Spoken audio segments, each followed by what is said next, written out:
27শে March ছিল রামনবমী উৎসব, আর এই উৎসব সারা ভারত জুড়ে পালিত হয়।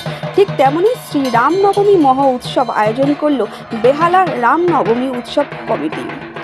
লাল পাঁচিল গোপাল মিশ্র রোড বেহালার সন্নিকটে এই উৎসব আয়োজিত হয়। 2 দিন ধরে চলে বিভিন্ন কর্মসূচি।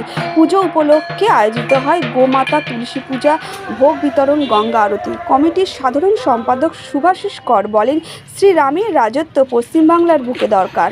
এই মুহূর্তে সমস্ত সনাতনী হিন্দুরা যদি একত্রিত না হয়, ভবিষ্যতে যে কালো দিন আসছে তা আমরা বুঝতে পারছি।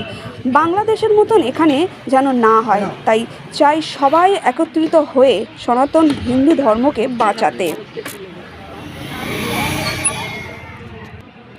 তোমাদের বাড়ি কি এখানেই? না না, আমাদের বাড়ি পথ চলতি মানুষ। আজ ভোগ পেয়ে ভালো লেগেছে? হ্যাঁ, খুব ভালো।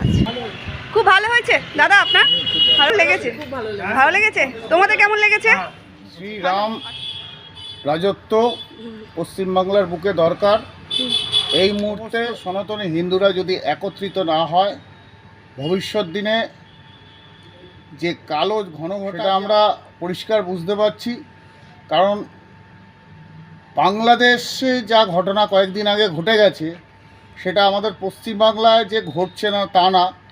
যার জন্য হরগোবিন্দ দাস, চন্দন দাস তারা মূর্তিকার ছিলেন, কিন্তু তারা যেহেতু মূর্তি তুলিয়ে মারা হয়েছে, সেরকমই সমস্ত পশ্চিমবাংলায় জায়গায় এরকম অনেক অনেক হরগোবিন্দ দাস, চন্দন দাসকে মারা হচ্ছে, যেহেতু তারা হিন্দু সনাতনী।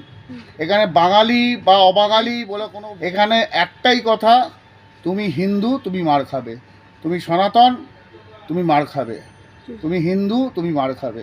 তো সুতরাং এটুকুন বলতে পারি, সমস্ত সনাতনীকে একত্রিত হতে হবে। আগামী দিনে, আগামী 29শে এপ্রিল একদম চুপচাপ আপনারা পদ্মফুল চিহ্নে ভোটটা দেবেন। না হলে ভারতীয় জনতা পার্টি না আসলে এখানে আপনারা সেই রাজত্বে থাকতে পারবেন না যেটা রাম রাজত্বে ছিল। অবতার পুরুষোত্তম ভগবান শ্রীরামচন্দ্র।